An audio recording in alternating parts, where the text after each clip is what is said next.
ఆహ్వానిస్తూ వస్తుంటున్నాను.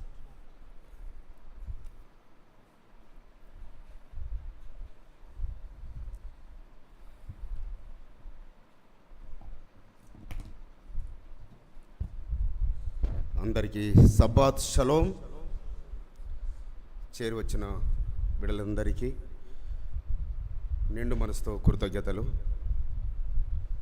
అవును, హన్నమ్మ చేసిన ప్రార్థన సిలోహులో ఉన్న మందిరానికి వెళ్ళి, మరి అప్పుడు మందిరం కట్టబడనే లేదు, కానీ అక్కడ ఆ యొక్క మందస్సము అహరోను గారు యొక్క చిగురించి కర్ర, మోషే గారి ద్వారా ఇవ్వబడిన 2 రాతి పలకలు, మన్నా పాత్ర, మరి ఇవన్నీ కలిగి ఉన్న స్థలము మోషే గారు పరలోకములో చూసిన ఆ మందిరం యొక్క నమూనా ప్రత్యక్ష గుడారం. దానినే సొలొమోను రాజు గారు మందిరం కట్టారు. కాబట్టి మందిరానికి వెళ్ళి ప్రార్థిస్తే ఆయన ఆలకిస్తాడని హన్నమ్మ తెలుసుకొని ఆమె ప్రార్థనలు విని ఆమెకు బహుమానమునిచ్చాడు. బిడ్డలారా, మనకు కూడా ఆయన సన్నిధికి వచ్చి ఆయన మందిరంలో చేరి ప్రార్థన చేస్తే మన మనవులు ఆయన ఆలకించువాడు.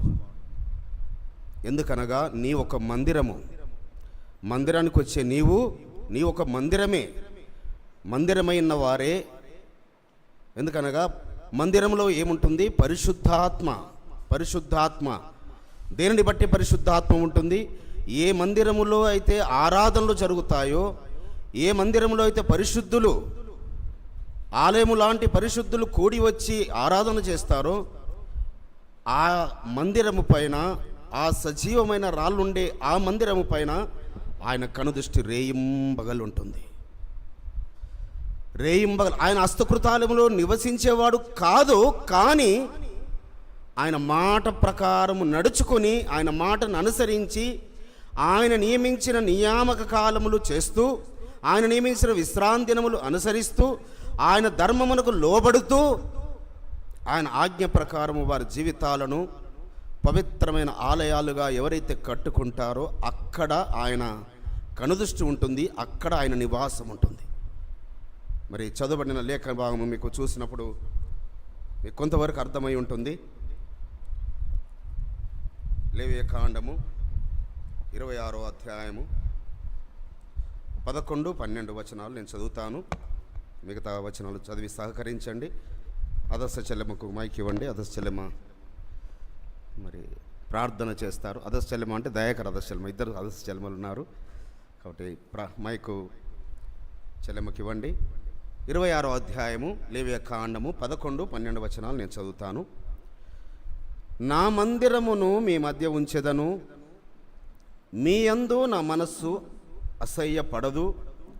నేను మీ మధ్య నడిచెదను, మీకు ఎలోహింనయుందును, మీరు నాకు ప్రజలయ్యుందురు. ప్రార్థన. పరలోకమందున్న తండ్రి, సర్వాధికారి, సర్వశక్తున్న యెహోవా ఎలోహిం, మీకే స్తుతులు స్తోత్రములైన సకల ఆశీర్వాదాలు కారణభద్రమైన మా గొప్ప తండ్రి, నిన్న నేడు ఏకరీతిగా ఉన్నవాడా, సర్వగులో సజీవుడా, మీ స్తోత్రములైన అయ్యా. ఈ సబ్బాదినం మీ యొక్క సన్నిధిలో ఈ విధంగా సమాజంగా కూడి మిమ్మల్ని స్తుతించి ఆరాధించి మీ యొక్క సన్నిధిలో నిలబడే కృపనిచ్చిన విధానాన్ని బట్టి మీకు లెక్కలేని స్తోత్రమైన. మరి ముఖ్యంగా మీ దాసులైన అన్నయ్య వాక్యాన్ని ఉపదేశించడానికి నిలబడి ఉండగా మీ యొక్క పరిశుద్ధాత్మతో అన్నయ్య నింపండి తండ్రి. మీ స్తోత్రమైన మీ యొక్క మాటలు అన్నయ్య నోట ఉంచి మరి తండ్రి ఆ విన్న మాటలు మా హృదయాల్లో ఫలించుకుని దాని ప్రకారం మేము నడుచుకునే కృప దయచేయమని అన్నయ్య గారిని మీ బంగారు పాదాలకు అప్పగిస్తూ, చేరిన ప్రతి ఒక్క బిడ్డని మీ బంగారు పాదాలకు అప్పగిస్తూ నజరేయుడైన యెహోషువ మెస్సయ్య నామమున స్తుతించి ప్రార్థించి వేడుకొనిచున్నాం తండ్రి. ఆమేన్. థ్యాంక్ యూ చెల్లెమ్మ.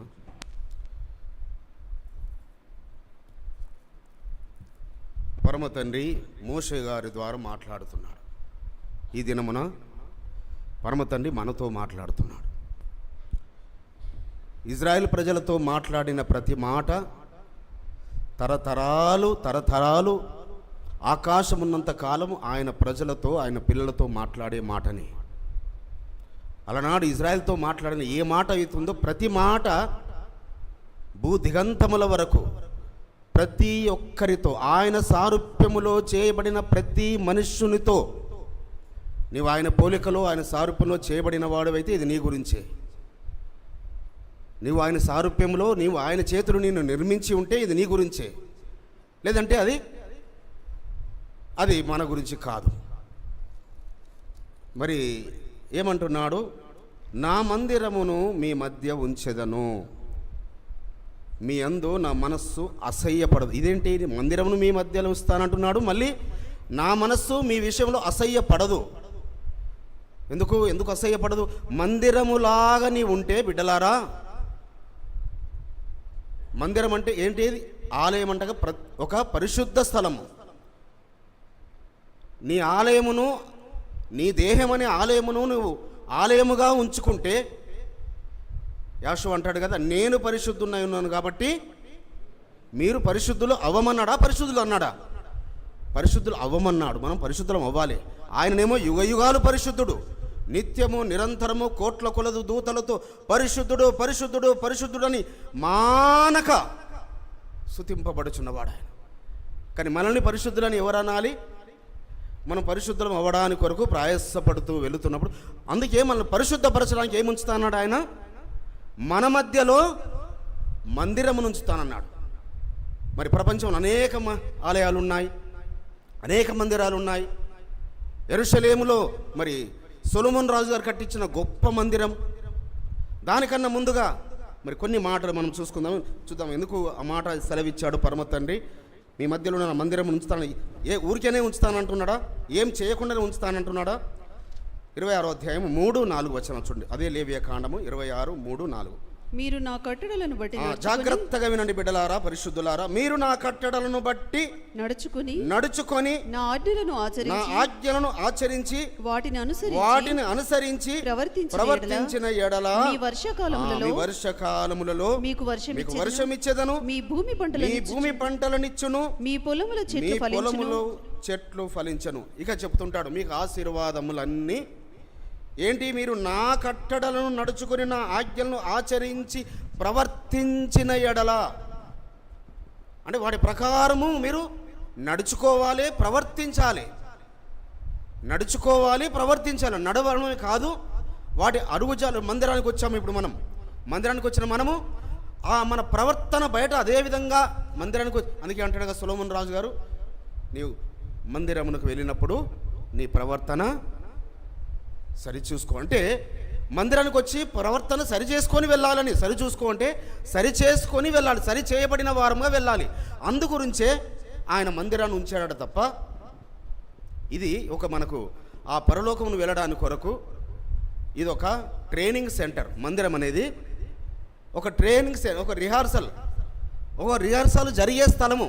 ఇక్కడ రిహార్సల్లో, ఈ ట్రైనింగ్లో మనం సక్సెస్ అవుతే రేపు ఎగ్జామ్లో సక్సెస్ అవుతాము. ఆ యొక్క ఆలయమైన ఆయన యుద్ధకు చేరబడతాము. అందుకే ఆ పాటలో చక్కగా ఉంది కదా, సొలొమోను రాజు గారు మీకు మందిరం కట్టాడు, కానీ ఆ సొలొమోను కన్నా జ్ఞానిని అంటాడు. మీరు ఆలయం అంటున్నారు, ఆలయము కన్నా గొప్పవాడు ఇక్కడ ఉన్నాడంటాడు యాషోవా మిస్ ఏమంటాడు? ఆలయము కన్నా గొప్పవాడు. మోషే గురించి మీరు విన్నారు, మోషే మీకు ధర్మశాస్త్రం ఇచ్చాడు, మోషే కన్నా గొప్పవాడని అంటాడు. మీకు యోనా 3 రాత్రులు 3 పగళ్ళు చేప గర్భంలో, మత్స్యము గర్భంలో ఉన్నాడు, ఆ యోనా కంటే గొప్పవాడిని అంటాడు. అనగా ఆ గొప్పవాడైన ఆయన చెబుతున్నాడు, బిడ్డలారా, నేను పరిశుద్ధుడు కాబట్టి మీరు పరిశుద్ధులవ్వండి, మీ దేహాలను పవిత్రమైన ఆలయాలుగా. ఎప్పుడు ఏ రకంగా? మీరు నా కట్టడలను బట్టి నడుచుకొని నా ఆజ్ఞలను ఆచరించి వాటిని అనుసరించి ప్రవర్తిస్తే అప్పుడు మన చేతి పనులు వర్ధిల్లుతాయి, మన పంటలు వర్ధిల్లుతాయి, మన పాడి పంటలు దీవించబడతాయి, మన ఉద్యోగాలు ఆశీర్వదించబడతాయి, మన పిల్లలు భూమి యొక్క దేశం ఉన్న స్థలంలో ఎక్కుతారు. మన మీదకి ఏ శత్రువు వచ్చినా పారిపోతాడు, ఏ శత్రువు రానివ్వడు, ఏ వ్యాధి రానివ్వడు. ఒకవేళ వ్యాధి వచ్చినా ఆ వ్యాధి నుంచి విడుదలనిస్తాడు, మరణమునకు అప్పగించడు, శ్రమకు అప్పగించడు. అయితే శ్రమలు వస్తున్నాయి, వ్యాధులు వస్తున్నాయి, మన పిల్లలు ఉన్నతమైన స్థానంలో ఎక్కడం లేదు, మన ఇంటిలో ఏదో ఇబ్బంది ఉందంటే, అయ్యా నేను ఆలయముగా ఇంకా ఏమన్నా ఉండడం లేదా? ఆలయముగా. కాబట్టి ఆలయము విషయంలో కొన్ని విషయాలు మనం చూసుకుందాము. అది కీర్తనకారుడు రాస్తుంటాడు, దావీదు రాజు గారు 65వ కీర్తన 4వ వచనములో. కీర్తన గ్రంథము 65:4. నీ ఆవరణములలో నివసించినట్లు నీ ఆవరణములో నివసించినట్లు నీవు ఏర్పరచుకొని చేర్చుకుని వాడు ధన్యుడు. అబ్బా, ఎంత మంచి మాట చూడండి. నీ ఆవరణములో నివసించున్నట్లు నీవు ఏర్పరచుకొని చేర్చుకొనిన వాడు. మీరు ఊరికైనా రాలేదు బిడ్డలారు ఇక్కడికి. ఆయన ఆవరణానికి, ఆయన మందిరానికి వచ్చారంటే హి హస్ చూజన్ యూ. ఏమంటున్నాడు? బిడ్డ, నేను నిన్ను ఏర్పరచుకున్నాను. పిలువబడిన వారు అనేకులు ఉన్నారు, బట్ ఏర్పరచబడిన వారు కొద్దిమంది. ఎవరిని ఆవరణంలోకి నడిపిస్తాడట? మందిర ఆవరణలోకి చూజన్ పీపుల్ను, ఏర్పరచబడిన వారిని. మీరు రాజులైన యాజక సమూహం అని చెబుతూ మీరు ఏర్పరచబడిన వారు, యువర్ చూజన్ వన్. మిమ్మల్ని ప్రత్యేకపరుచుకున్నాడు కాబట్టి. ఇంకా ఏమంటాడమ్మా? నీ పరిశుద్ధాలయము చేత నీ మందిరంలోని మేలు చేత మేము తృప్తి పొందుదాము. ఏమంటున్నాడు? అయ్యా, నీవు ఏర్పరచుకొని నీ ఆవరణంలోకి నడిపించావు. చూడు, నడిపించబడిన తర్వాత నువ్వు మమ్మల్ని ఎన్నుకున్నావు చూడు. అయితే నీ పరిశుద్ధాలయంలోని, నీ మందిరములోని మేలు చేత మమ్మల్ని తృప్తిపరుస్తారు. మందిరానికి వస్తే ఏం చేస్తాడట ఆయన? మేళ్ళ చేత తృప్తిపరుస్తాడట. కీడు చేత కాదు బిడ్డలారా, మేళ్ళ చేత తృప్తిపరచువాడు. సో ఆలయం ఎందుకు ఉంచుతానంటున్నాడు? మిమ్మల్ని ఎన్నుకున్నాను కాబట్టి ఆలయాన్ని నడిపిస్తాను కాబట్టి మిమ్మల్ని మేళ్ళ చేత తృప్తిపరచడానికే. చాలా మరసాలు అంటుంటాం కదా మనము, నీ కోరికను సిద్ధింపజేసి నీ ఆలోచన యావత్తు సఫలపరచునుగా కానీ నీవు ఆశించింది ఆయన ఇస్తానని. అయితే ఆయన పరిశుద్ధమైన ఆలయానికి వచ్చే నీవు, పరిశుద్ధంగా ఉండే నీవు, ఆయన ఆజ్ఞలను అనుసరిస్తూ నీ ప్రవర్తన ఆజ్ఞల ప్రకారము నువ్వు కట్టుకుంటున్నప్పుడు, ఆయన మార్గంలో నడుస్తున్నప్పుడు నిన్ను మేళ్ళ చేత తృప్తిపరుస్తాడు. మేళ్ళ చేత తృప్తిపరుస్తానంటున్నాడు. కాబట్టి బిడ్డలారా, మనము తృప్తిపరచబడినట్లుగా మనం వేటి చేత? కీడు చేత తృప్తి నొందుతామా? చెప్పండి. శ్రమ చేత తృప్తి నొందుతామా? బాధతో తృప్తి నొందుతామా? వేదనలతో తృప్తి చెందుతామా?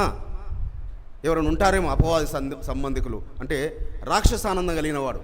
ఎదుటి వాళ్ళు బాధపడుతుంటే సంతోషించేవారు దుర్మార్గులు ఏమైనా ఉంటారేమో. కానీ మనల్ని ఏంటట ఆయన మేళ్ళ చేత తృప్తిపరచడానికి ఆయన సన్నిధికి ఆయన నడిపిస్తున్నాడు. 84వ అధ్యాయం, అదే కీర్తన గ్రంథము, కోరహు కుమారులు రాసిన కీర్తన గ్రంథము 84:4 వచనం. నీ మందిరమునందు నివసించువారు ధన్యులు, వారు నిత్యము నిన్ను స్తుతించుతురు. హల్లెలూయా. మందిరములో నివసించువారు ఎవరట?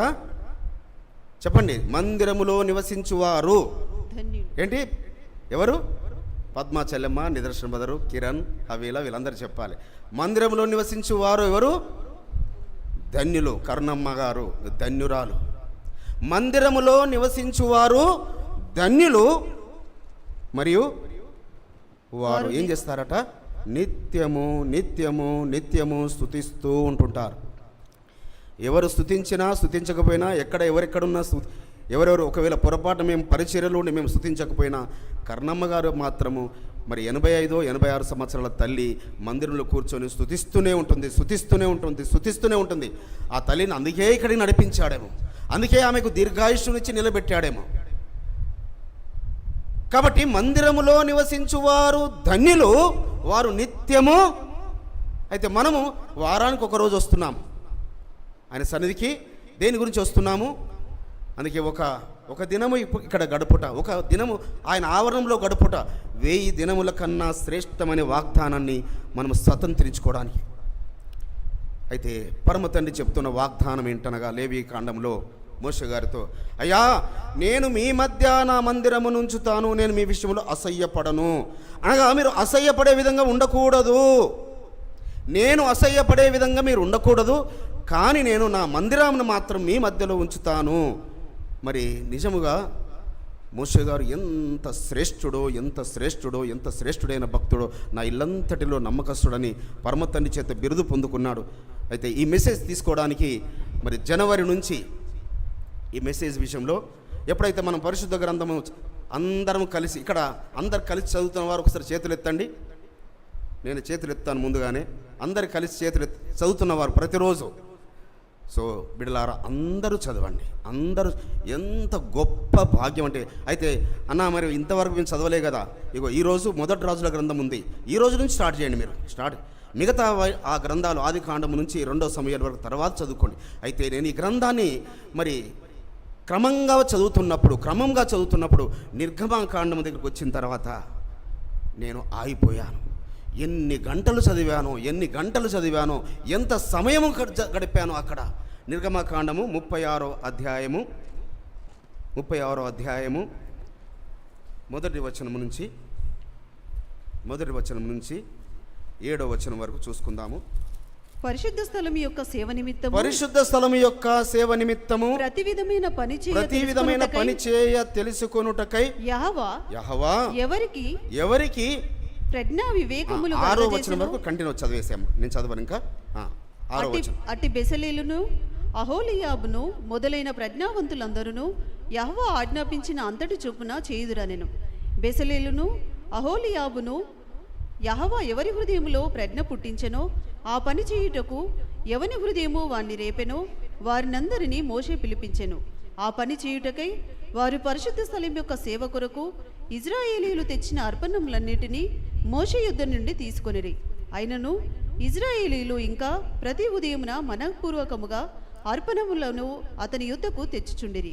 అప్పుడు పరిశుద్ధ స్థల సంబంధమైన పని అంతయు చేయు ప్రజ్ఞావంతులందరిలో ప్రతివాడు తాను చేయు పని విడిచివచ్చి మోషేతో చేయవలనని యెహోవా ఆజ్ఞాపించిన పని విషయమైన సేవ కొరకు ప్రజలు కావలసిన దానికంటే బహు విస్తారము తీసుకొని వచ్చుచున్నారని చెప్పగా, మోషే పరిశుద్ధ స్థలమునకు ఏ పురుషుడైనను ఏ స్త్రీ అయినను ఇక మీదట ఏ అర్పణనైనను తేవద్దని ఆజ్ఞాపించెను గనుక పాలెమందంతటను ఆ మాట చాటించిరి. ఆ పని అంతయు చేయనట్లు దాని కొరకు వారు తెచ్చిన సామాగ్రి చాలినది, అది అత్యధికమైనది గనుక ప్రజలు తీసుకుని వచ్చుట మానిరి. హల్లెలూయా. చూడండి, పరలోకపు తండ్రి మోషే గారికి ఆ పరమ యెరూషలేమును, ఆ ఆకాశమందున్న మందిరమును, అనగా కట్టబోయే సొలొమోన్ రాజు గారు కట్టబోయే మందిరమును, ఆ యొక్క నమూనాను మోషే గారికి ఆ సీనాయి పర్వతం మీద చూపించి, అయ్యా నీవు ఈ మందిరమును, ఈ ప్రత్యక్ష గుడారమును ఈ అరణ్యంలోనే నువ్వు నిర్మించాలి. ఎక్కడ? అరణ్యంలోనే నువ్వు నిర్మించాలి. అది ఎలాంటి మందిరము? అది ప్రత్యక్ష గుడారము, టెంట్లతో గుడారాలతో చేయబడేది, అడ్డు తెరలతో చేయబడేది. సో వాటికి అన్ని మెజర్మెంట్స్ ఆయన్నే పరమ తండ్రి ఇచ్చి, సో వాటికి ఎంత ఏదేది బంగారం కావాలో, ఏ ఉపకరణాలు ఉండాలో, ఏ శ్రేష్టమైన పాత్రలు ఉండాలో, ఏవి బంగారంతో చేయబడాలో, ఏవి వెండితో చేయబడాలో, ఏవి ఇత్తడితో చేయబడాలో, ఇవన్నిటినీ కూలంకషంగా మోషే గారికి తెలియపరిచిన రీతిగా, మరి మోషే గారి వల్ల ఎక్కడవుతుంది ఇదంతా? ఈ పని చేయడానికి ఎవరెవరి ప్రజ్ఞావంతులు ఉన్నారో, ఎవరెవరు ఏ పని చేయగలరో వారందరినీ మోషే గారి దగ్గర తీసుకొస్తున్నాడు పరమ తండ్రి. మోషే గారు రమ్మనలేదు. సో ఎవరెవరినైతే ఆ జ్ఞాన వివేచన ఆత్మనిచ్చాడో వారిని అందరినీ వారి వారి పనులు, వారి సొంత పనులు వదిలిపెట్టేసి మందిర పని గురించి వారు వచ్చారట. సో అప్పుడు ఈ వీరు వస్తుంటుండగా మరి కావలసిన సామగ్రి అంతా వారికి కావాల్సి, ఎందుకనగా ఐగుప్తు దేశంలో వారి కష్టమునంతా దాదాపుగా 300 సంవత్సరాలు వారి పడిన ప్రయాసమును ఐగుప్తులు దోచుకున్నారు. చూడండి, వారు దోచబడిన ఆ బంగారముతో వారు మళ్ళీ వచ్చారు. సో ఆ బంగారముతో వారు ఆ వెండితో తీసుకొచ్చి మోషే గారి దగ్గర, అయ్యా ఇగో నాకింతగా ఉంది అని తీసుకొచ్చి వేస్తుంటుంటే, ఆ కావలసిన పరమ తండ్రి ఏదైతే కొలతలు చెప్పాడో, ఏదైతే ఎంత బంగారం కావాలన్నాడో, ఎంత వెండి కావాలన్నాడో, ఎంత ఇత్తడిగా, అవన్నీ సరిపోయినాయట. సరిపోయిన తర్వాత ఇక ఆపండి అంట. ఇంకా తెస్తూనే ఉన్నారట, ప్రతిరోజు ఇంకా తెస్తూనే ఉన్నారట. ఇక ఆపండి. కానీ ఈ రోజులలో ఆపండి అనేవారు ఎవరైనా ఉంటారా? మందిరాలు కడుతుంటుంటే ఎక్కడైనా యాషువా మెస్సే ప్రార్థన మందిరం ఆ పని చేయాలి. పెద్దలకు అలాంటి మనసు ఇచ్చునుగాక, సేవకులకు అలాంటి మనసు అనుగ్రహించునుగాక. మనము కట్టబడుచున్న మందిరము డెఫినెట్గా ఈ ఫుల్పీట నుంచే నేను కానీ సేవకుడు దయాకర్ కానీ చెప్పే రోజు ఇక చాలు. మీరు మందిరానికి ఇంకా ఏవి మీరు డబ్బులు తీసుకురాకండి అని చెప్పే రోజు కొరకు దానికి సిద్ధపాటుగా ఈ మెసేజ్ తీసుకోవాలని పరమ తండ్రి ప్రేరేపించాడు. అయితే అక్కడ చూడండి, పరమ తండ్రి మోషే గారి ద్వారా, మరి మోషే గారు సమకూర్చుకోవచ్చు కదా, ఆ బంగారము ఎక్స్ట్రా వచ్చేదాన్ని వెండిదాన్ని తను సమకూర్చుకోవచ్చు కదా, తన పిల్లల గురించి సమకూర్చుకోవచ్చు కదా. సో మందిరానికి కావలసింది మందిరానికి మాత్రమే చెందాలి. మందిరానికి తీసుకొచ్చింది మందిరానికి మాత్రమే. మందిరంలో ఆహారం ఉండే తీసుకొచ్చేది అది మందిరంలో ఆహారం ఉండేటట్టే చెల్లాలి. కాబట్టి మోషే గారు ఆజ్ఞాపించారు, ఇక మీరు ఆపండి ఆపండి ఆపండి. సో ఆ పనులన్నీ చక్కగా సమకూర్చబడ్డాయి. అయితే ఆ మందిరము మరి సమాప్తి అయిన రోజు 2వ సంవత్సరము మొదటి నెలలో అది కంప్లీట్ అయిందన్నట్టుగా లేఖనము చెబుతున్నది. ఎవరైనా తీయగలుగుతారా లేఖనం? 2వ సంవత్సరము మొదటి నెలలో 40వ అధ్యాయము నిర్గమకాండము 17వ వచనం. 2వ సంవత్సరమున 2వ సంవత్సరమున మొదటి నెలలో మొదటి దినమున మందిరము నిలువబెట్టబడెను. ఏ మందిరం ఇదంతా? ఇది తాత్కాలికమైన మందిరము, గుడారాల చేత, టెంట్ల చేత. సో కానీ మిగతా అన్ని బంగారు ఉపకరణాలు అన్నీ ఉన్నవి. సో అది ఆ మందిరమే ఉన్నతమైన మందిరం. ఆ మందిరమును ప్రతిష్ఠించిన రోజు ఏం దిగి వచ్చింది? ఆ ప్రత్యక్షపు గుడారం మందిరం మీదకి మహిమ దిగి వచ్చింది. ఆ మహిమ దిగి వచ్చిన ఆ యొక్క మోషే గారి మీదకున్న ఆ మహిమను యాజకులు వారు ప్రజలు చూడలేకపోయారు. సో మందిరము పరమతండ్రి నిర్మింపజేశాడు. అయితే అక్కడ వారున్న వారందరూ, తీసుకొచ్చిన వారందరూ పరిశుద్ధులైన వారు. అపరిశుద్ధులు తీసుకొస్తే పరమతండ్రి ఒప్పుకోడు. మరి నేను అక్కడ కానీ దొంగ సొత్తును కానీ మోసం చేసి సంపాదించే వ్యాపారం ద్వారానట అది మందిరానికి తీసుకెళ్ళకూడదట. మందిరానికి మన కష్టార్జితమును, అంతేకాదు బిడ్డలారా, అప్పు చేసి మందిరానికి ఎవరు తీసుకురాకూడదు. మీరు తినడానికి అప్పులు చేస్తున్నారా, అది మీకు వదిలేస్తాం. కానీ మందిరానికి మాత్రం ఏ ఒక్కరు కూడా అప్పులు చేసి మందిరానికి ఏ ఒక్కరు తీసుకురాకూడదు. సో ఇది పెద్దలు మరి మేము దాదాపుగా డిసెంబర్ నుంచి ఆలోచిస్తున్నాము మందిరం గురించి. మరి ఆ సమయంలోనే సరోజనక్క గారు ఫోన్ చేసి, నాయన నేను మరి మందిరం మీరు ఎప్పుడు నిర్మిస్తారో నాకు తెలియదు, నా కాలం ఎంతకాలం ఈ భూమి మీద నాకు తెలియదు. సో నేను మరణం పడక నుంచి నన్ను తప్పించాడు, ఇక నేను మందిరంకి ఇంత ఇస్తాను, నేను మార్చినాడు ఇస్తానని మొన్న మనకు మీ అందరి ఎదుటనే తనిచ్చారు. మరి అదేవిధంగా కలుకూరి బదర్ రత్నాచలం యొక్క మరి మేము ఎవరిని అడగడం లేదు బిడ్డలారా, ఎవరిని అడగకూడదు, అడగము కూడా. ఎవరిని పరమతండ్రి ప్రేరేపిస్తాడో, ఎవరిని పరమతండ్రి ఆయన మందిరానికి వచ్చే వారిని ప్రేరేపిస్తాడో వారు మాత్రమే, అది కూడా మీకు ఆశీర్వదించబడిన మీ సమృద్ధిలో నుంచి తప్ప మీ లేమిలో నుంచి కాదు, మీ అప్పులో నుంచి కాదు. సో మనుషుల గురించి, మనుషుల ఘనత గురించి, మనుషుల గొప్ప గురించి ఆ పని చేయకూడదు బిడ్డలారా. కాబట్టి కలుకూరి బదర్ రత్నాచలం యొక్క 2వ కుమార్తె అయిన వాణి మరి యుఎస్ఏలో ఉంటుంది. ఎవరు అసలు మరి ఆన్లైన్లో విన్నాదో ఆ బిడ్డ మాకు తెలియదు, ఏ విషయంగా మరి ప్రేరేపించబడిందో కానీ వచ్చినాయట. సో ఆమె ఈ 2 రోజుల్లోనే 1 lakh తను పంపించారు. పరమతండ్రి మీకు స్తోత్రములు. మనం ఇంకా మందిరాన్ని పని ఆరంభించలేదు, మనం ఇంకా ప్లానే వేయలేదు. ప్లాన్ వేయడానికి కొరకు పరమతండ్రి ఒకరిని ఎన్నుకున్నాడు, ఏర్పాటు చేసుకున్నాడు. మిగతా పనులన్నీ సమకూర్చడానికి ఎవరెవరిని సమకూర్చి పెట్టుకున్నాడు బిడ్డలారా. ఇది మాత్రం నిజము, సత్యము. నాయనా వారెవరో వారిని నడిపించమని ప్రార్థన చేస్తున్నాం. ఎవరి ద్వారా ప్లాన్ ఇప్పిస్తారో, ఎవరి ద్వారా కట్టిపిస్తారో, ఎలా కట్టిస్తారో. ఎందుకంటే లోకంలో ఉన్న గొప్ప గొప్ప మందిరాలతో మనం పోల్చుకోవడం కాదు బిడ్డలారా. మన సామర్థ్యము కొలది, మన సామర్థ్యం మించి కాదు. మన సామర్థ్యము కొలది, మన సామర్థ్యమును బట్టి కట్టుకుంటాం తప్ప మరి ఎక్కడో గొప్ప గొప్ప మందిరాలు కట్టుకున్నారని పులిని చూసి నక్క వాతలు పెట్టుకునే విధంగా మనం కాదు. చాలామంది పులిని చూసి నక్కలు వాతలు పెట్టుకున్నట్టుగా అప్పులు చేసి, సంఘ బిడ్డలను అప్పుల పాలు చేసి, వాళ్ళ పిల్లలను అప్పుల పాలు చేసి మందిరాలు కడుతుంటారు. ఒక్క రూపాయి కూడా అప్పు చేయకూడదు. ఒకవేళ నేను సజీవునిగా ఉన్నా లేకపోయినా మందిరం కట్టబడే ఏమో తెలియదు కదా. మందిరం కట్టబడే వరకు అందరం ఇక్కడ ఉంటామని గ్యారెంటీ ఉన్న వాళ్ళు చేతులు ఎత్తండి. నోబడి, ఎవ్వరము చెప్పలేము. నేను గ్యారంటీగా ఉంటాను మందిరం కట్టబడే వరకు, ఎవరము చెప్పలేము బిడ్డలారా. అందుకే మీరెవరు చెప్పలేరు కాబట్టి నేను కూడా చెప్తున్నాను. నేను కూడా గ్యారంటీ చెప్పలేను.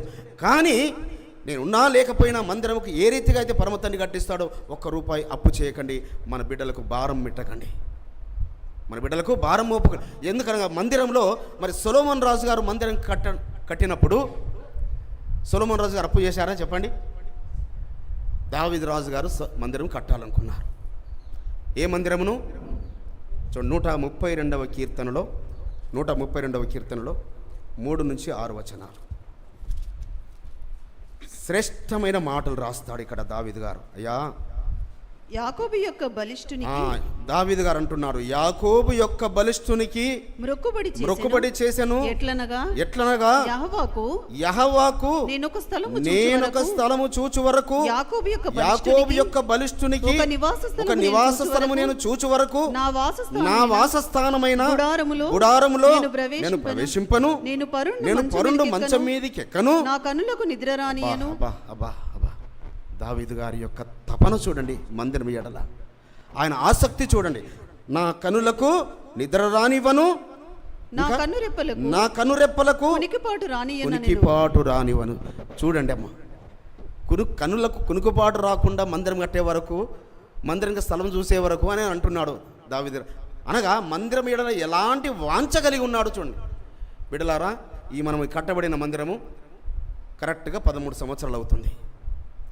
13 సంవత్సరాల క్రితం మందిరం కట్టినప్పుడు ఓన్లీ మనకు మందిరం కావాల్సిన స్థలము కావాల్సిన డబ్బులు, రిజిస్ట్రేషన్ కావాల్సిన డబ్బులు మాత్రమే ఉన్నాయి. స్థలానికి రిజిస్ట్రేషన్కు మళ్ళీ చుట్టూ కాంపౌండ్ వాల్ పెట్టాలనుకున్నాం. ఇది మీకు చెప్పడం నేను ధైర్యంగా చెప్తున్నాను. ఇది ఈ యొక్క స్థలము కానీ, ఈ స్థలం పెట్టే కాంపౌండ్ వాల్ కానీ ప్రతిదీ యాషువా మెస్సయ్య ప్రార్థన మందిరమునకు ఇచ్చిన కంపెనీ గ్లోరియస్ ఎంటర్ప్రైజెస్ ద్వారానే. ఒక్క రూపాయి స్థలం తీసుకోవడంలో కానీ, మందిర కాంపౌండ్ వాళ్ళు పెట్టడంలో కానీ లేదు. అయితే కాంపౌండ్ వాళ్ళు పెట్టి వదిలేస్తాననుకున్నాము. అయితే మరి తమ్ముని యొక్క దొంగతనాన్ని ఇక్కడ నేను బయటపెట్టాలి. నా చిన్న తమ్ముడి యొక్క ఎందుకంటే అప్పుడు నేను కంపెనీ యొక్క అకౌంట్స్ నేను బాగా బిజీగా తిరుగుతున్నాను. తనకు అప్పగించాను క్యాష్ అంతా. అప్పుడు కొంత తీసుకుని నాకు తెలియకుండా తీసుకుంటూ పక్కకు పెట్టుకుంటూ వచ్చాడు. ఇక కాంపౌండ్ వాళ్ళు కంప్లీట్ అవుతూ ఉంటే అన్న మందిరం కడదామా అని నాతోని మరి ఆలోచిస్తున్నాడు. మా ఇంకో తమ్ముడు భగవాన్తో, డబ్బులు లేవు కదా, మనం డబ్బులు ఎవరిని అడగం కదా అంటే, అప్పుడు గుట్టు బయట పెట్టాడు. ఇగో కంపెనీ నుంచి నేను ఈ డబ్బులు తీశాను. హల్లెలూయా. ఆ కంపెనీ నుంచి తీయబడిన డబ్బులే మందిరాన్ని కట్టడము. అయితే బోరు వేయడానికి తమ్ముడి వాసును ప్రేరేపించాడు. ఇందులో మరి మందిరంలో ఎలక్ట్రికల్స్ అన్నీ వాసు తమ్ముడి యొక్క తమ్ముడిని శ్రీధర్ను ప్రేరేపించాడు. ఇక మిగతా అప్పుడు ఏ ఒక్కరిని ఒక రూపాయి ఎవరిని అడగలేదు మనం. అయితే అది 5 సంవత్సరాల గురించి మాత్రమే అనుకున్నాం. ఆ మందిరం 2013లో కడితే 2018 వరకు మాత్రమే అనుకున్నాం. కానీ 2018 పోయి ఇప్పుడు ఇంకా 7 సంవత్సరాలు అయింది. అయితే మందిరం కట్టాలి అని, ఎందుకంటే మనం మందిరం కట్టినప్పుడు ఇక్కడ నుంచి చూస్తుంటుంటే మొత్తం ఆ కొండ వరకు 5 లేక 6 బిల్డింగులే కనబడేటి. 5 లేక 6. ఇప్పుడు 5-6 వందలు ఉన్నాయా, 5-6 వేలు ఉన్నాయా మీరు చూడండి. 5 నుంచి 6 బిల్డింగులు మాత్రమే ఉండేటి ఇక్కడ నుంచి. అయితే పరమ తండ్రి శ్రేష్టమైన సజీవమైన రాళ్లను చేర్చుకుంటూ వచ్చాడు. ఈ 13 సంవత్సరాలలో శ్రేష్టమైన సజీవమైన రాళ్లను, ఆత్మ సంబంధమైన మందిరాలను సమకూర్చుకుంటూ వచ్చాడు. ఎవరెవరి ద్వారా ఏ పని జరిగించాలో ఆ పని జరిపిస్తూ వచ్చాడు. అయితే ఇప్పుడు మందిరం కట్టడానికి కొరకు మనం తీర్మానించుకున్నాము. పరమ తండ్రి మార్గములన్నీ సరళపరిచి ఆయననే కట్టిస్తాడు. నమ్మకంగా ధైర్యంగా ఉందాం. ఆయనే కట్టిస్తాడు. అది ఎప్పుడు కట్టిస్తాడా తెలియదు బిడ్డలారా. ఇక ఫలానా సమయం మనం టైం పెట్టుకోలేదు. సో అంత క్లియర్ అయిన తర్వాతనే అప్పుడు పర్మిషన్కి వెళ్తాము. సో అన్ని చక్కగా మరి పరమ తండ్రి నుంచి ప్లాన్ రావాలి, సమకూర్చబడాలి. మన ప్లానింగ్ ప్రకారం ఏదైతే అనుకుంటున్నామో అది సమకూర్చబడాలి. అందుకే అది ఎంత అమౌంట్ అని చెప్పాము, ఎవరికి చెప్పాము బిడ్డలారా, ఎవరికి ఇంత అమౌంట్. అదైతే సరిపోయినప్పుడు మాత్రం మందిరానికి సరిపోయిందని ఆపేస్తాం. ఇంకా ఆపేయండి బిడ్డలారా అంటాం. ఇది పరమ తండ్రి మాట వింటున్నాడు. దీని విషయమే నేను మెసేజ్ తీసుకోవాలి. ఎందుకనగా సొలొమోన్ రాజు గారు మరి ఆ మందిరాన్ని గురించి దావీదు గారు ఆ విధంగా ఆసక్తి కలిగి ఉంటే నాతాను ప్రవక్తను పంపించి ఏమంటున్నాడు, అయ్యా నువ్వు మందిరాన్ని కట్టొద్దు. ఈయనేమనుకుంటున్నాడు, నేను మందిరం కట్టే వరకు నా ఇంట్లోకి నేను వెళ్ళను, నేనైతే నా బిల్డింగ్ కట్టుకున్నాను, నేను నా బెడ్రూమ్లో మంచి పడకలు వేసుకున్నాను, నేను నా పడక మీదకి ఎక్కను, నేను పడుకోను, నేను నా కళ్ళకు కునికిపాటు రానివ్వనని ఈయన తలంపు కలిగి ఉంటే, స్థలము తెలుసు, స్థలము నిర్ణయించబడింది, స్థలము తెలుసు, ఆ యొక్క మందస్సము తెలుసు, మందస్సం ఎక్కడుందో. సో కానీ పరమ తండ్రికి ఇష్టం లేదు. కానీ ఏమని చెప్తాడు? అయ్యా నీవు కాదు, నీ గర్భములో నుంచి వచ్చే కుమారుడు. హల్లెలూయా. చెప్పండి, ఇక్కడ మనకు ఎవరైనా మనకన్నా ఘనకార్యాలు మన పిల్లల ద్వారా చేస్తారంటే సంతోషించే వాళ్ళందరూ చప్పట్లు కొట్టి పరమతని మహిమపరచండి. హల్లెలూయా. మనకన్నా ఘనకార్యాలు మన బిడ్డల ద్వారా జరిపిస్తానంటే సంతోషించిన తల్లిదండ్రులు ఎవ్వరూ ఈ భూమిలో ఉండరు, ఈ సృష్టిలో ఉండరు. కాబట్టి అప్పుడు అంటాడు దావీదు గారు, అయ్యా నేను ఏ పాటి వాడను అని, అయితే నా కొడుకు భారం కాకూడదు. మా మధ్యలో సహోదరులు కొందరు అంటారు, అన్న రాబోయే రోజులలో మన పిల్లలకు భారం కాకూడదు, మనం అన్నీ సమకూర్చాలంటుంటారు. పిల్లలకు భారం. అదేవిధంగా దావీదు గారు అదేవిధంగా యోచించారట. నా కుమారుడికి సొలొమోనుకు మరి చాలా బాలుడు, చిన్న బాలుడు నా కుమారుడు, తనకు కష్టం కాకూడదు అని అన్ని సమకూర్చడానికి తీర్మానించుకున్నట్టు. చూడండి, మొదటి దినవృత్తాంత గ్రంథము 29వ అధ్యాయము 4వ వచనం. మొదటి దినవృత్తాంత గ్రంథం మొదటి గ్రంథము 29వ అధ్యాయము 4వ వచనం. గదుల గోడల రేకు మూతకును బంగారపు పనికిని బంగారమును వెండి పనికి వెండిని పనివారు చేయు ప్రతి విధమైన పనికి 6,000 మనుగుల ఓఫీరు బంగారమును 14,000 మనుగుల పుటము వేయబడిన వెండిని ఇచ్చుచున్నాను. ఇక్కడ నేను లెక్కలన్నీ చెప్పుకుంటూ టైం వేస్ట్ చేయను, ఏదో నేను మ్యాథమెటిక్స్ స్టూడెంట్ అని. అయితే 6,000 మనుగుల బంగారం అంటే ఎంత అనగా 1,02,000 కిలోలు, 1,02,000 కేజీలు అనగా 102 టన్నులు. ఒక టన్ను ఒక లారీలో 10 టన్నులు వెళ్తాయి అనగా దాదాపుగా 10 లారీల నిండా బంగారము, మరి 2,40,000 వెండి అనగా 240 టన్నుల వెండి, 24 లారీల నిండా వెండి, ఇన్ని సమకూర్చాడట. సమకూర్చి ఇజ్రాయెల్ ప్రజలతో అంటున్నాడట, ఇజ్రాయెల్ ప్రజలారా, ఇగో నేను ఇంత సమకూర్చాను, నేను 1,00,000 కేజీల బంగారమును, 2,40,000 కేజీల వెండిని సమకూర్చాను, మీరెంత తీసుకొస్తారో తీసుకురమ్మన్నాడట. మరి వాళ్ళెంత తీసుకొచ్చారట? దావీదు రాజు గారు ఒక్కడే అంత తీసుకొస్తే మేమెంత తీసుకురావాలని వారందరి కలిపట దావీదు రాజు గారు తెచ్చిన దానికన్నా డబుల్ అయిందట. అంటగా ఈయన 100 రూపాయలు తీసుకొస్తే వారందరూ కలిసి, ఇజ్రాయెల్ ప్రజలందరూ కలిసి, 12 గోత్రికులు కలిసి, అంటే చూడండి రాజు దగ్గర ఎంత బంగారం ఉందో, దావీదు గారి దగ్గర కదా, దావీదు గారి దగ్గర ఎంత బంగారం ఉంది కదా.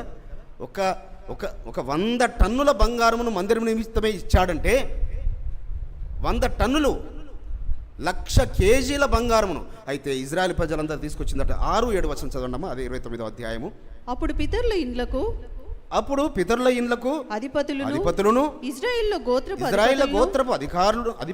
అధిపతులను సహస్రాధిపతులను శతాధిపతులను రాజు పని నిమిత్తము నియమింపబడిన అధిపతులను కలిసి మనఃపూర్వకముగా ఎలోహిం మందిర పనికి 10,000 మనుగుల ఎంతనటమా 10,000 మనుగుల బంగారము అనగా 1,70,000 కేజీలు. ఈయన 1,00,000 కేజీలు తీసుకొస్తే వాళ్ళు 1,70,000 కేజీలు అనగా ఈయన 10 టన్నులు తీసుకొస్తే వారు 17 టన్నులు. 20,000 మనుగుల అనగా 3,40,000 కిలోల వెండి అనగా 340 టన్నుల బంగారం, అంటే 34 లారీల వెండి, 34 లారీల వెండి.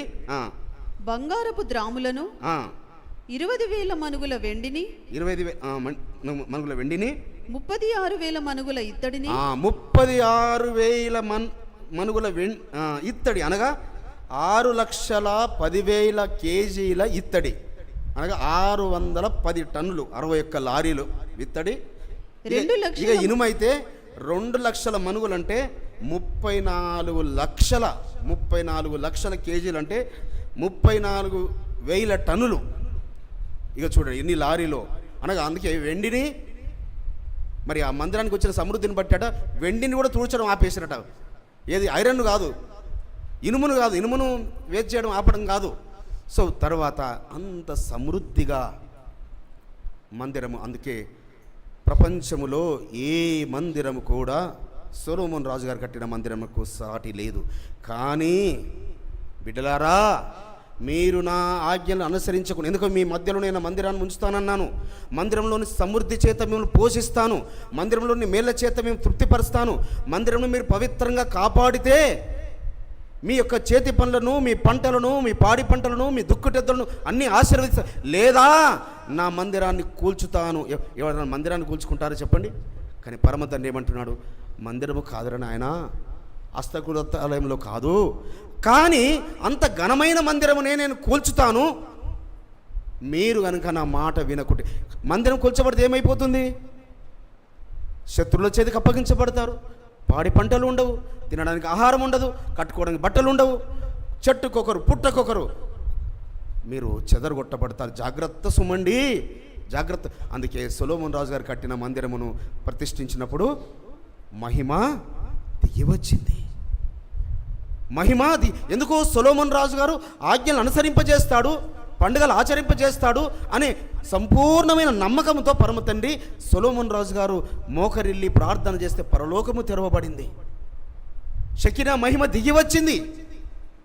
సో ఆ యాజకులే ఆ రాజుగారి ముఖము చూడలేకపోయారు, ఆ ప్రజలు చూడలేకపోయారు. అనగా మహిమ మోషే గారి మీదకి, ఆ ప్రత్యక్ష గుడారి మీదకి ఏ మహిమ దిగి వచ్చిందో సొలొమోను మందిరం కట్టినప్పుడు ఆ మహిమ దిగి వచ్చింది. కానీ వారు తప్పిదములు చేసినప్పుడు బబులోను చెరకు అప్పగించేశాడు. 70 సంవత్సరాల చెర. మళ్ళీ రెండవ మందిరము ఎవరి ద్వారా కట్టించాడు?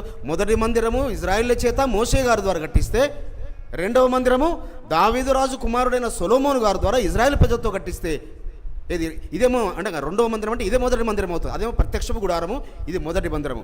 ఇక రెండవ మందిరం ఎవరితో కట్టించాడు? చెప్పండి?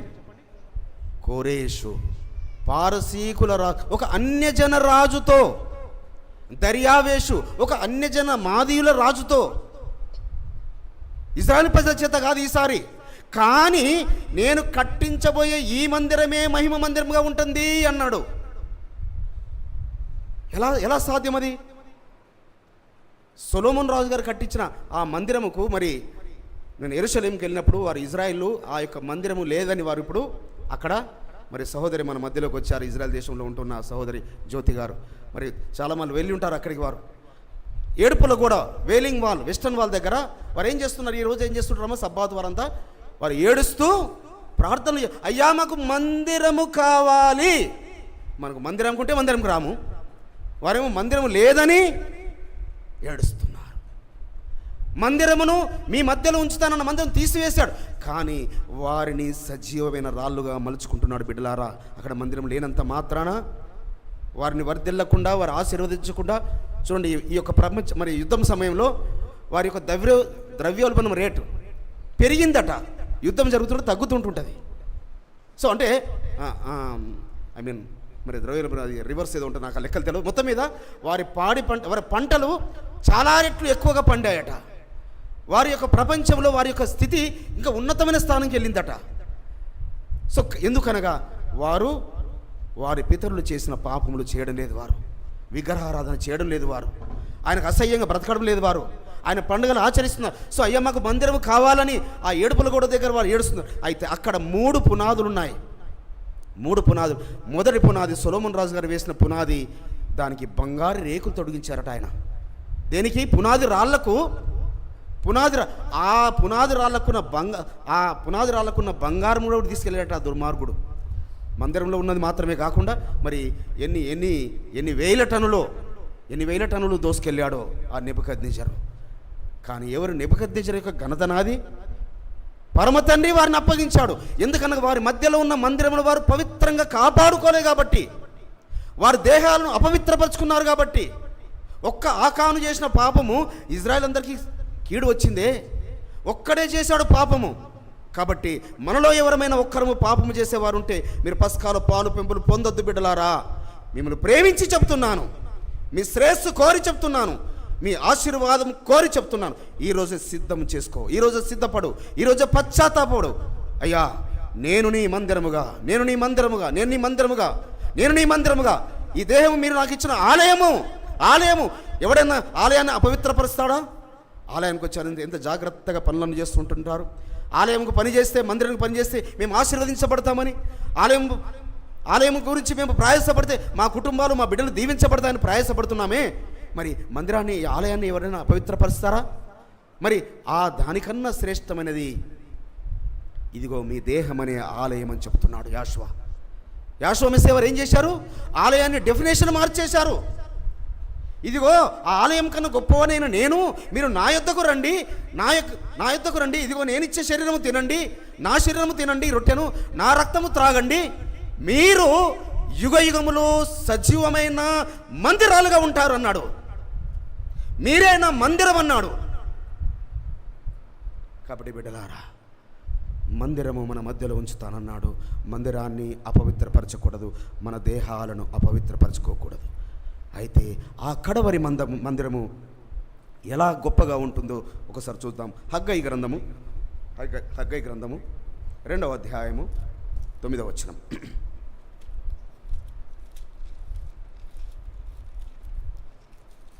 హగ్గయి గ్రంథము 2వ అధ్యాయము 9వ వచనం. ఈ కడవరి మందిరము యొక్క మహిమ మునుపటి మందిరము యొక్క మహిమను మించునని సైన్యములకు అధిపత్యకు యెహోవా సెలవిచ్చుచున్నాడు. ఈ స్థలమందు నేను సమాధానము నిలుపను అనుగ్రహించెదను. ఇదే సైన్యములకు అధిపత్యకు యెహోవా వాక్కు. అయ్యలారా చెప్తున్నాడు. ఆ యొక్క జెరుబ్బాబేలు యెహోషువ గారి యొక్క నాయకత్వములో, ఎజ్రా నెహెమ్యా గారి కాలములలో కోరేషు రాజును ప్రేరేపించి కట్టిస్తున్న మందిరమును ఏమంటున్నాడు? ఇదిగో నా మొదటి మందిరం, అనగా సొలొమోను. నేను ఇప్పుడు కూడా చెప్తున్నాను, సొలొమోన్ రాజు గారు కట్టిన మందిరము ఈ ప్రపంచంలో ఇంతవరకు ఎవరూ కట్టలేదు. మరి పరమతన్య తప్పంటున్నాడా? ఈ మాట ఇక్కడ తప్పు మాట రాయించాడా ఏమన్నా ప్రవక్త ద్వారా? కాదు బిడ్డలారా. 3వ వచనం చూడండి, అదే అధ్యాయము 3వ వచనం. హగ్గయి గ్రంథము 2వ అధ్యాయం 3వ వచనం. పూర్వకాలమున ఈ మందిరము కలిగిన మహిమను చూచిన వారు మీలో ఉన్నారు కదా. అట్టి వారికి ఇది ఎట్టిదిగా కనబడుచున్నది, దానితో ఇది ఎందునను పోలినది కాదని తోచున్నది కదా. ఎలారా 70 సంవత్సరాల క్రితం చెరలోకి వెళ్ళిన మీరు కొందరు ఆ మందిరం ఉన్నప్పుడు ఉన్నవారే కదా. ఆ మందిరంతో పోలిస్తే ఇప్పుడు కట్టబడిన మందిరం ఏ పాటిది? ఎన్నిక లేనిది ఇది. ఆయన కట్టిన ఆ వైభవము అది ఉన్నతమైనది. కానీ ఆ మందిరము కన్నా నేను ఈ మందిరమును మహిమతో నింపబోతున్నాను. హల్లెలూయా! మహిమతో అనగా రాళ్ళు కాదు బిడలారా, రాళ్లకు పొదిగించిన బంగారము కాదు. బంగారంతో పొదిగినంత మాత్రాన, బంగారంతో కట్టినంత మాత్రాన, పునాదులు బంగారంతో వేసినంత మాత్రాన అక్కడ మహిమ లేకపోతే ఈ మందిరము వృధా. అయితే కోరేషు గారి ద్వారా కట్టబడుచున్న ఈ మందిరమును నేను ఆ మందిరము కన్నా మహిమ కన్నా ఎప్పుడు, అనగా మీరు మళ్ళీ లేవియకాండం 26వ అధ్యాయంకి వెళ్ళండి, ఆ 3-4 వచనం. మీరు ఆయన ఆజ్ఞలను, ఆయన కట్టడలను అనుసరించి మీరు నడుచుకుంటున్నప్పుడు నేను మహిమను ఉంచుతాను. కాబట్టి మహిమ మహిమ మహిమ ఇప్పుడు దిగి వస్తుందనగా బిడ్డలారా, మన దేహాలను సజీవమైన రాళ్ళుగా మనం మలుచుకుంటున్నప్పుడు, మన దేహాలను పవిత్రమైన ఆలయాలుగా అందుకే కొరింథీయుల రాష్ట్ర పత్రికలో ఒక మాట అంటారు, చక్కటి మాట అంటారు అపోస్తలుడైన పౌలు గారు. మొదటి కొరింథీ పత్రిక 3వ అధ్యాయము 16-17 వచనాలు. 16-17 వచనాలు. మీరు ఎలోహిం ఆలయమై ఉన్నారని బిడ్డలారు జాగ్రత్తగా వినండి. మీరు ఎలోహిం ఆలయమై ఉన్నారు. ఎలోహిం ఆత్మ మీలో నివసించుచున్నాడనియు మీరెరుగరా? మీరు ఎలోహిం ఆలయమై ఉన్నారనియో ఏమై ఉన్నారు? ఎవరికి వారు మీరు అనుకోండి. ఏమనుకోండి బిడ్డలారా? నేను ఎలోహిం ఆలయమై ఉన్నాననియు, ఎలోహిం ఆత్మ మీలో నివసించుచున్నాడనియు మీరెరుగరా? ఎవడైనను ఎలోహిం ఆలయమును పాడు చేసిన ఎడల ఎలోహిం వానిని పాడు చేయను. ఆలయాన్ని పాడు చేస్తే, అనే మన దేహాన్ని మనం పాడు చేసుకుంటే, ఈ ఆలయమైన దేహాన్ని, కాబట్టి ఆయన పరిశుద్ధమైన పవిత్రమైన దేహములో చేయబోయే మనము దేనిలో చేయబోతున్నాము? ఆయన పవిత్రమైన శరీరమునకు సాదృశ్యంగా ఉన్న రొట్టెను ఆశీర్వచన పాత్రలో చేయబోతున్నాము. నెక్స్ట్ సాటర్డే 12th సాయంత్రం కదా, 12 సాయంత్రము. బిడ్డలారా సిద్ధపడండి. అవునయ్యా, నా ఈ దేహాన్ని ఆలయముగా అయ్యా మీరు హస్తకృతాలు నివసించరు. కానీ మందిరము సమృద్ధిలో నుంచి, ఈ మందిరంలో ఎందుకు సమృద్ధి ఉండాలి? మందిరంలో ఆహారం ఎందుకు ఉండాలి? అనేకులు బీదలు ఆశ పెట్టుకుంటారు మందిరం మీద, పరదేశులు ఆశ పెట్టుకొని వస్తారు, విధవరాండ్రు ఆశ పెట్టుకుంటారు మందిరం మీద. కాబట్టి మందిరంలో అవును ధైర్యంగా యాషోమెస్సే ప్రార్థన మందిరం చెప్పగలదు. అనేకులైన బీదలకు, అనేకులైన విధవరాండ్రకు, అనేకులైన సేవకులను పోషిస్తున్న మందిరం ఇది. హల్లెలూయా. సో మందిరము కట్టబడక మునిపే ఆత్మ సంబంధమైన మందిరంగా కట్టడానికి మనం ప్రయత్నిస్తున్నాము. ముందుగా ఆత్మ సంబంధమైన మందిరంగా కట్టబడితే మనకు కావాల్సిన మందిరం ఆయన నిర్మింపజేసిస్తాడు. ఇక్కడ సర్వసమృద్ధి నుంచుతాడు. ఈ యొక్క సర్వసమృద్ధిలోకి నువ్వు సమృద్ధిగా తీసుకొస్తే నువ్వు సమృద్ధిగా ఆశీర్వదించబడతావు. నువ్వు లేమితో తీసుకొస్తే నువ్వు అందుకే ఏది చేస్తావో, ఏది విత్తుతావో అదే కోస్తాము. కాబట్టి బిడలారా, సర్వసమృద్ధి మనకు అనుగ్రహించబడినట్లుగా మందిరం యొక్క అందుకే ఒక మాట చక్కటి మాట అంటాడు మరి కీర్తనకారుడు 30వ అధ్యాయము, కీర్తన గ్రంథం 36వ అధ్యాయము 8వ వచనం. నీ మందిరం యొక్క సమృద్ధి వలన నీ మందిరం యొక్క సమృద్ధి వలన వారు సంతృప్తి నొందుచున్నారు. నీ ఆనంద ప్రవాహములోనిది నీవు వారికి త్రాగించుచున్నావు. ఏంటట బిడ్డలారా, నీ మందిరం యొక్క సమృద్ధి వలన వారు ప్రతి ఒక్కరు చెప్పాలి, విధవరాండ్రు చెప్పాలి, అవును యాషోమెస్సే ప్రార్థన మందిరం ద్వారా మేము సమృద్ధి పొందుకుంటున్నాము. బీదలు చెప్పాలి, యాషోమెస్సే ప్రార్థన మందిరం యొక్క సమృద్ధి ద్వారా మేము ఆశీర్వదించబడుతున్నాము. కాబట్టి ఆనంద ప్రవాహంలోనిది నీవు వారికి త్రాగించువాడవయ్యా. అవును, మందిరంలో సమృద్ధి ఉండే విధంగా ఎవరైతే సమృద్ధిమైన దీవెనల చేత నింపబడ్డారో, సమృద్ధిగా తీసుకొచ్చారో, మందిరంలో సమృద్ధిగా ఆహారం ఉండేటట్టుగా, మందిరంలో సమృద్ధిగా ఆహారం ఉండేటట్టుగా ప్రయాసపడుతున్నారో, శ్రేష్టమైన మందిరమును నిర్మిస్తాడు. ఆ మందిరమును మన మధ్యలో ఉంచుతాడు. మన పిల్లలకు తరతరాలు ఈ మందిరమును స్థిరపరుస్తాడు. బిడ్డలారా, దాని గురించి ఎవరికి వారమే పరీక్షించుకుందాము, పరీక్షించుకొని యోగ్యంగా చేయవేద్దాము. అయ్యా, నేను నీ మందిరముగా ఉన్నానా? నీ ఆలయముగా నేనున్నానా? ఆలయమైన యాషువా, మీరు మీ యొక్క బలియాగము నేను వృధా చేయకుండా, నా కొరకే కదయ్యా మీరు బలియాగమైంది, నా కొరకు కదయ్యా ప్రాణం పెట్టింది, నా కొరకు కదయ్యా మీరు రక్తము కార్చింది, మీరు నా కొరకు కదయ్యా సమాధిని గెలిచి లేచారు. నన్ను సజీవమైన రాయిగా మాత్రమే కాదు, నన్ను ఆలయముగా మలచడానికి కొరకు, ఆలయములో అమర్చబడే ఒక శ్రేష్టమైన రాయిగా అమర్చబడడానికి కొరకు. బిడ్డలారా, ఏ శ్రేష్టమైన రాయివో నువ్వే పరీక్షించుకో. నువ్వు శ్రేష్టమైన రాయివి అయినప్పుడు నీ ప్రార్థనలకు జవాబునిస్తాడు. నీ కుటుంబము, నీ వంశము, నీ బంధువర్గము, నీ రక్త సంబంధికులు, నీ స్నేహితులు, చివరికి నీ స్నేహితులు కూడా దీవించబడతారు, నీ శత్రువులు కూడా దీవించబడతారు. అయ్యా, నన్ను ఆలయముగా మీరే మలచండి అయ్యా. మీరు పరిశుద్ధులై ఉన్నారు కాబట్టి నేను పరిశుద్ధుడు అవునట్లుగా, నేను పరిశుద్ధురాలను అవునట్లుగా, నేను పవిత్రుడను అవునట్లుగా, నేను పవిత్రురాలను అవునట్లుగా నీ పవిత్రమైన లేఖనాలతో, నీ పరిశుద్ధమైన లేఖనాలతో నీ సేవకుల ద్వారా నాతో మాట్లాడుతున్నందుకు మీకు స్తోత్రం తండ్రి అని నిండు మనసుతో కృతజ్ఞతలు తెలియపడదాము. మరి నెక్స్ట్ వీక్ యోగ్యంగా మనం సిద్ధపడదాం. పరమ తండ్రి మాటలు మన అందరి ఉదయాల్లో ఫలింపజేసి